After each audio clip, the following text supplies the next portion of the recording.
چوتھی وجہ فیملی کے افراد کے اندر ہی غلط نمونہ کا پایا جانا بھی بچوں کو تشدد اور سرکشی پر آمادہ کرتا ہے۔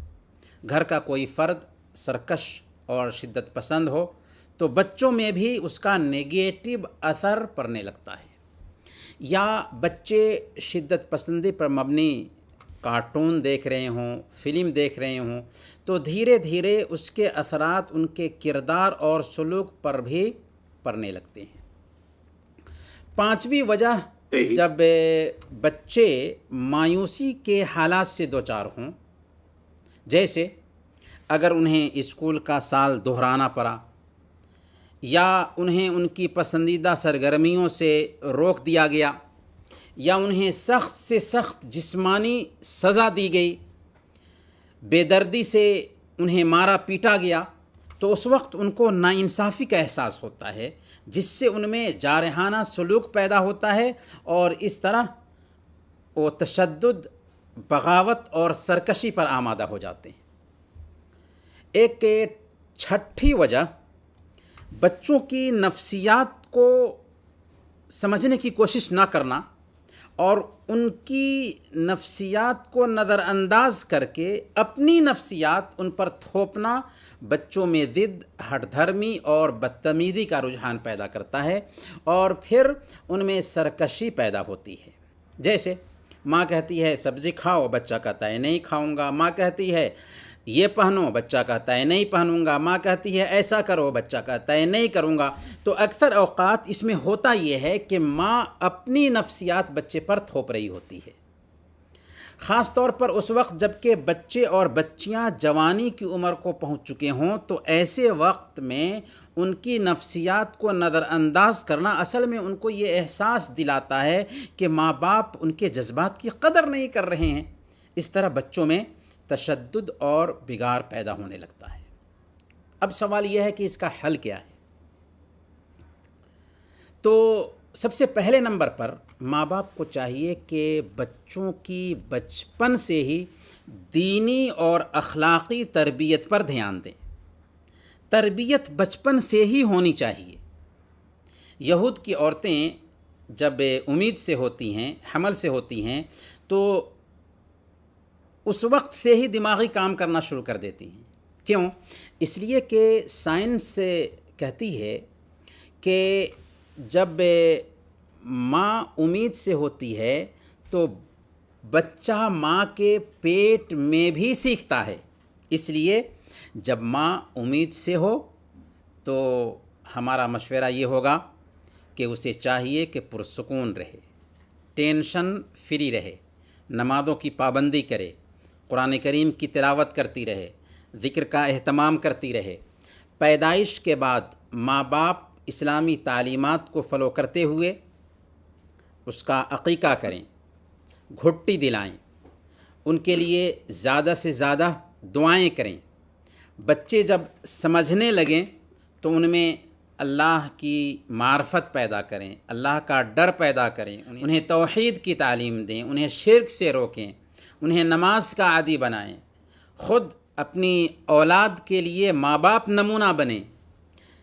باپ نماز کے لیے مسجد جائے، ماں گھر میں نماز کی پابندی کرے، قرآن کریم کی تلاوت کرے۔ جب بچے اپنے والدین میں یہ چیزیں دیکھیں گے، اخلاقی رویے دیکھیں گے، دینی رویے دیکھیں گے، تو لا محالہ بچے بھی اسی سانچے میں اپنے آپ کو ڈھالیں گے۔ اپنے بچوں کو قرآن سکھائیں۔ اگر قرآن کا حافظ بنا سکتے ہوں تو بہت خوب، ورنہ اس کو کچھ صورتیں ہی سکھائیں۔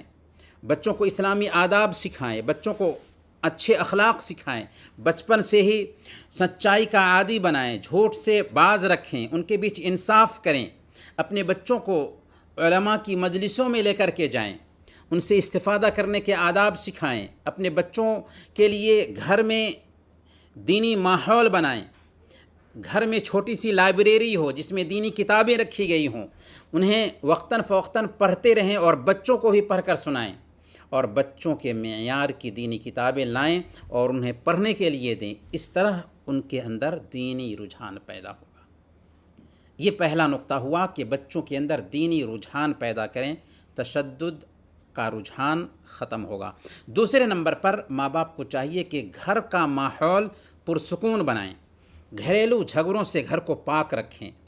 ماں باپ کے آپسی تناؤ کا اثر براہ راست بچوں پر پڑتا ہے، اور بچوں کے ساتھ معاملہ کرنے میں اعتدال لائیں۔ مطلب کیا ہوا؟ مطلب یہ ہے کہ بیجا لاڈ پیار بھی نہ ہو اور ضرورت سے زیادہ سخت بھی نہ ہو۔ پرابلم بے اعتدالی کی وجہ سے پیدا ہوتا ہے۔ نہ کوتاہیوں پر سستی برتیں، کیونکہ حد سے زیادہ نرمی بچے کو خراب کر دیتی ہے، اور نہ طاقت کا بیجا استعمال کریں کہ بار بار ان کو ٹوکتے رہیں۔ بیجا لاڈ پیار سے بچیں، سخت جسمانی سزا دینے سے بچیں۔ کسی بھی مسئلے کا حل بات چیت سے نکالنے کی کوشش کریں۔ اور تیسرے نمبر پر اپنے بچوں کے دوست بن جائیں۔ عبداللہ بھائی، میں نے آپ کو کئی مرتبہ یہ کہتے ہوئے سنا کہ میرا بیٹا میرا دوست ہے۔ واقعی بچے کو اپنا دوست بنانے کی کوشش کرنی چاہیے، ان سے اپنے تعلقات دوستانہ بنائیں، ان کے جذبات کی رعایت کریں، ان سے گھل مل جائیں۔ ڈانٹ ڈپٹ کر ان کو اپنے سے دور کرنے کی بجائے پیار سے ان کو قریب کریں، تاکہ اگر وہ غلط کام کریں تو انہیں چھپانے کی بجائے آپ سے شیئر کریں۔ اس طرح آپ ان کے تمام کاموں سے واقف رہیں گے۔ اگر انہیں اچھے برے کی تمیز سکھائیں گے تو ظاہر سی بات ہے کہ وہ خود برائی سے دور رہیں گے۔ کبھی ماں باپ دیکھتے ہیں کہ بچی کسی لڑکے سے بات کر رہی ہے، اب وہاں پر بچی سے فوراً موبائل فون چھین لیتے ہیں، اسے رسوا کرتے ہیں اور انہیں ڈانٹ ڈپٹ کرنے لگتے ہیں۔ ظاہر سی بات ہے کہ یہ حرکت غلط ہے، لیکن فوراً ایکشن لینے کی وجہ سے اس میں مزید شرارت پیدا ہوگی۔ ہونا یہ چاہیے تھا کہ جذبات میں آنے کی بجائے وجہ تلاش کرنے کی کوشش کرتے، پھر پیار سے، محبت سے، شفقت سے اس کا نقصان بتاتے، دینی تربیت پر مزید دھیان دیتے، اور بچی کے لیے اس کا کیا متبادل ہو سکتا ہے اس پر غور کرتے۔ اگر ایسا کریں گے تو ان کے جذبات کو سمجھیں گے، اور بچے اور بچیاں بھی ان کے جذبات کی رعایت کرنے کی وجہ سے ہمارا ساتھ دینے لگیں گے۔ بچے اگر شرارت کرتے ہوں تو بجائے ان پر غصہ کرنے کے ان سے اپنے جذبات شیئر کریں۔ مثال کے طور پر ماں بچے سے کہے کہ بیٹا دیکھو، آپ ایسا کرتے ہو تو ایسا کرنے کی وجہ سے مجھے غصہ آتا ہے، میں بہت پریشان ہو جاتی ہوں، تمہارے لیے ہمیشہ ٹینشن میں رہتی ہوں، تمہیں اچھا سے اچھا انسان دیکھنا چاہتی ہوں، تمہارے ابو تمہاری بھلائی کے لیے نا اتنی ساری محنت کر رہے ہیں۔ اس طرح کی جذباتی باتیں انہیں اصل میں احساس دلائیں گی کہ واقعی وہ غلط راستے پر ہیں، انہیں اپنی زندگی میں سدھار لانا چاہیے۔ بچوں کو تربیت دیں کہ ہر بات میں غصہ نہیں کرنا چاہیے، بلکہ اپنے نفس پر کنٹرول رکھنا چاہیے، اور غصہ کو پینے کی عادت ڈالنی چاہیے۔ پارک اور کھلی فضا میں ان کو لے کر کے جائیں، کھیل کود اور جسمانی ورزش کا بھی موقع فراہم کریں۔ ماں کو چاہیے کہ بچوں میں تشدد کے اسباب کیا ہیں ان کا پتہ لگائیں، تاکہ ماں باپ دونوں مل کر اس کا بہترین حل تلاش کر سکیں۔ اور چوتھے نمبر پر بچوں کی حوصلہ افزائی کریں، ان کے مثبت کاموں کو سراہیں، کیونکہ ڈانٹ ڈپٹ سے مایوسی پیدا ہوتی ہے، اور حوصلہ افزائی سے ہمت اور بہادری پیدا ہوتی ہے۔ مثال کے طور پر آپ کا بچہ اگر کلاس میں کم نمبر لایا ہے تو اس کو ڈانٹ ڈپٹ کرنے کی بجائے ہمت دیں، کیونکہ ہمت سے بچہ آگے بڑھے گا اور مزید محنت کرے گا۔ اہمیت دیں، جی، ان کی باتوں کو اہمیت دیں، انہیں غور سے سنیں اور اپنی دلچسپی کا مظاہرہ کریں۔ ان سے ان کی جھجک بھی ختم ہوگی اور وہ اعتماد سے اپنی بات دوسروں کے سامنے بھی رکھنے کے قابل بن سکیں گے۔ اور عبداللہ بھائی، ہمت افزائی میں یہ بات بھی آتی ہے کہ کبھی کبھار انہیں گفٹ دیا کریں۔ مثال کے طور پر جب آپ کا بچہ امتحان میں کامیاب ہوا، یا اسکول کی کسی سرگرمی میں حصہ لیا، یا گھر کے اندر ہی کوئی اچھا کام کیا اور آپ کو کام اچھا لگا، تو فوراً اسے کوئی اچھی کتاب گفٹ دے دیں، جس سے نہ صرف یہ کہ بچے کے اندر پڑھنے کی عادت بنے گی، بلکہ ان کے اندر اپناپن کا احساس ہوگا اور وہ ہر معاملہ اپنے ماں باپ سے شیئر کر سکیں گے۔ اور 5ویں نمبر پر عبداللہ بھائی، بچوں کے ساتھ ذرا وقت گزاریں۔ آج اکثر والدین کے پاس اپنے بچوں کے لیے وقت نہیں ہوتا۔ نیچرلی طور پر بچوں کو ضرورت ہوتی ہے کہ کوئی ہو جو ان کے ساتھ ٹائم بتائے۔ اب بچے اس ضرورت کی بھرپائی کیسے کریں گے؟ غلط دوستوں کے ذریعہ کرنا شروع کر دیں گے، حالانکہ ماں باپ کو اس طرف بھی دھیان دینا تھا۔ اس لیے فارغ اوقات میں اپنے بچوں کے ساتھ وقت گزاریں، ان کے ساتھ معلومات کو شیئر کریں، ان سے سوالات کریں، ان سے پیار اور محبت سے کہیں کہ سیرت کی کچھ کتابیں پڑھ کر سناؤں، حدیث کی کچھ کتابیں پڑھ کر سناؤں، قرآن کی کچھ صورتیں سناؤں، اور گھر کے سارے افراد وہاں پر بیٹھ کر کے سنیں۔ اس سے ان کے اندر خود جرأت بھی پیدا ہوگی اور اس کے ساتھ ساتھ ان کی دینی تربیت بھی ہو سکے گی۔ 6 نمبر پر بے شک بچوں کی ایک ایک حرکت پر نظر رکھیں۔ آپ کو پتہ ہونا چاہیے کہ آپ کا بچہ کیا کرتا ہے، آپ کا بچہ کہاں وقت گزارتا ہے، اس کی مشغولیت کیا ہے، اس کے دوست کون ہیں، کن کن لوگوں کے ساتھ وہ اپنا وقت بتاتا ہے۔ ہمارے بچے اور ہماری بچیاں سب سے زیادہ صحبت کی وجہ سے خراب ہوتے ہیں۔ پھر آپ کو دیکھنا ہوگا کہ آپ کے بچے سوشل میڈیا کا استعمال کرتے ہیں، کمپیوٹر کا استعمال کرتے ہیں، موبائل کا استعمال کرتے ہیں، تو اس سے آپ کی ذمہ داری ختم ہونے کی بجائے بڑھ جاتی ہے۔ اس پر نظر رکھنا ہوگا کہ وہ موبائل کن کن اوقات میں اور کیسے استعمال کر رہے ہوتے ہیں۔ کہیں ایسا تو نہیں کہ وہ آپ کے سامنے کتاب کھولے ہوئے ہوں اور آپ سمجھ رہے ہیں کہ بچہ تعلیم حاصل کر رہا ہے، سبق یاد کر رہا ہے، اور وہ موبائل میں مشغول ادھر ادھر کی چیزیں دیکھ رہا ہو۔ پر کیف یہ کچھ اہم باتیں تھیں جنہیں اگر والدین اپنے سامنے رکھتے ہوئے اپنے بچوں کی تربیت پر دھیان دیں تو میں سمجھتا ہوں کہ ان میں سرکشی، بغاوت اور تشدد کا رجحان پیدا نہیں ہوگا، اور اگر ہو بھی تو بہت حد تک کم ہو جائے گا انشاءاللہ۔ ماشاءاللہ، سبحان اللہ، ماشاءاللہ، مدلل اور بہت ہی تجربہ کار گفتگو سامعین کرام ریڈیو کویت کی درشات سے۔ اور وہی بات ہے، اگر میں اپنے کو یہاں پہ رکھ کے بولوں گا کہ اگر مجھ میں بھی اگر کوئی خامیاں ہوں تو میں یقیناً اتنی پیاری پیاری باتیں ہیں تو ان پہ عمل کرنا میرا اور ہمارا پوری دنیا میں تمام لوگوں کو، تمام والدین کا فرض ہے۔ تو مولانا صاحب، بات کا سلسلہ تھوڑا سا اور آگے بڑھاتے ہیں۔ ہمارے ساتھ ایک سوال بڑا مشکل سے آیا ہے، شوہر بیوی کے اختلافات بھی گھر کے ماحول کو خراب کر دیتے ہیں، اس کا شریعت میں کیا علاج ہے؟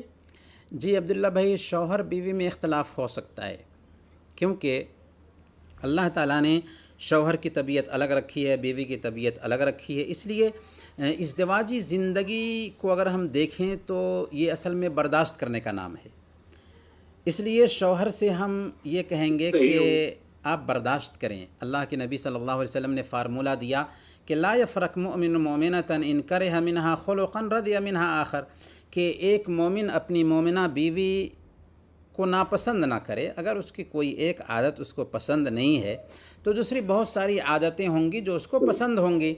اور قرآن نے بھی یہی اصول دیا کہ فَإِن كَرِهْتُمُوهُنَّ فَعَسَىٰ أَن تَكْرَهُوا شَيْئًا وَيَجْعَلَ اللَّهُ فِيهِ خَيْرًا كَثِيرًا، کہ اگر تم اپنی بیوی کے اندر کوئی ادا پسند نہیں کرتے ہو تو بہت ساری ایسی ادائیں ہوں گی جو تم پسند کرتے ہوگے اور اللہ تعالیٰ نے اس کے اندر بھلائی رکھی ہوگی۔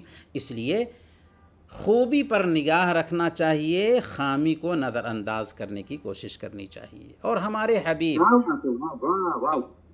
جو ہم سب کے آئیڈیل ہیں، انہوں نے کیا فرمایا خیرکم خیرکم لأہلہ وانا خیرکم لأہلی، تم میں سب سے بہتر وہ ہے جو اپنے گھر والوں کے لیے بہتر ہو، اور میں تم سب میں اپنے گھر والوں کے لیے بہتر ہوں۔ اس لیے ہم یہ عرض کریں گے کہ ماشاء اللہ۔ شوہر کو چاہیے کہ بیوی کے جذبات کی رعایت کرے، دباؤ قائم رکھنے کی عادت چھوڑیں۔ بیوی کوئی خادمہ یا نوکرانی نہیں ہے، بلکہ لائف پارٹنر ہے، شریک زندگی ہے، اس کے ساتھ دوستانہ رویہ ہونا چاہیے۔ کسی بھی معاملے میں اپنی رائے بیوی پر تھوپنا اور دبدبا قائم کرنے کی کوشش کرنا غلط ہے۔ اور سب سے اہم بات یہاں پر یہ بھی ہے کہ بیوی کی خدمات کو سراہیں۔ وہ دن بھر آپ کے لیے تھکتی ہے، آپ کے کپڑے دھلتی ہے، آپ کا کھانا بناتی ہے، آپ کے بچوں کو سنبھالتی ہے، آپ کے گھر کو صاف کرتی ہے، تو آپ کی تعریف کے چند بول جو ہوں گے نا، وہ اس کے سارے تکان کو بھلا دیں گے، اور پھر وہ تازہ دم ہو کر کے آپ کی خدمت میں لگ جائے گی۔ تو یہ تو شوہر کے لیے نصیحت ہے۔ بیوی کے لیے ہم یہ عرض کریں گے کہ بیوی کو چاہیے کہ وہ یہ سوچے کہ شوہر ہی ہمارے لیے جنت اور جہنم ہے۔ اگر خدمت کریں گے تو جنت ملے گی، نافرمانی کریں گے تو جہنم میں جائیں گے۔ اور اللہ کے نبی صلی اللہ علیہ وسلم نے ایک قاعدہ بتا دیا کہ لو كنت آمر احدا ان يسجد لاحد لامرت المرأة ان تسجد لزوجها، کہ اگر میں کسی کو حکم دیتا کہ کسی دوسرے کو سجدہ کرے تو ایک عورت کو حکم دیتا کہ وہ اپنے شوہر کو سجدہ کرے۔ تو یہ ہے شوہر کا حق۔ اس لیے بیوی کو چاہیے کہ اگر کوئی اختلاف ہوتا ہے گھر میں، اختلاف ہو سکتا ہے، اختلاف ہوتا ہے تو فوراً خاموشی اختیار کرے، بات بالکل نہ کرے، جواب بھی دے تو نرمی سے، پست آواز میں، اونچی آواز میں ہرگز بات نہ کرے۔ اس سے پریشانی بڑھے گی، اختلاف حل ہونے کی بجائے اور پیچیدہ ہوتا جائے گا۔ اور غلطی اگر شوہر کی بھی ہو، زیادتی شوہر نے بھی کیا ہو، پر آگے بڑھ کر کے خود سے معافی مانگ لیں، کھل کر کہیں ایکسکیوز می، مجھے معاف کر دیں۔ اس سے آپ تو چھوٹی نہیں ہو جائیں گی نا، لیکن اس کا اثر یہ ہوگا کہ آپ کا شوہر آپ کا غلام بن جائے گا۔ اور اختلاف کو دور کرنے کے لیے مناسب وقت کا چوائس کریں، اور اپنے بچوں کے بیچ کسی طرح کے اختلاف کی بات نہ کریں۔ اپنے مسائل کو خود سے حل کریں، دوسروں کو بیچ میں نہ لائیں۔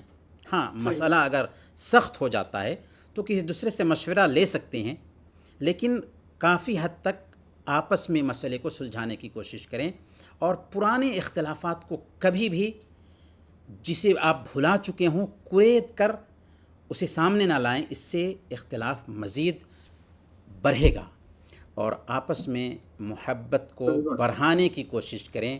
شوہر کو ہو سکتا ہے تو انہی کے پیسے سے کچھ گفٹ دینے کی کوشش کریں، ان کی پسند کا کھانا بنا کر انہیں دیں، ہمیشہ شوہر کو خوش رکھنے کی کوشش کریں۔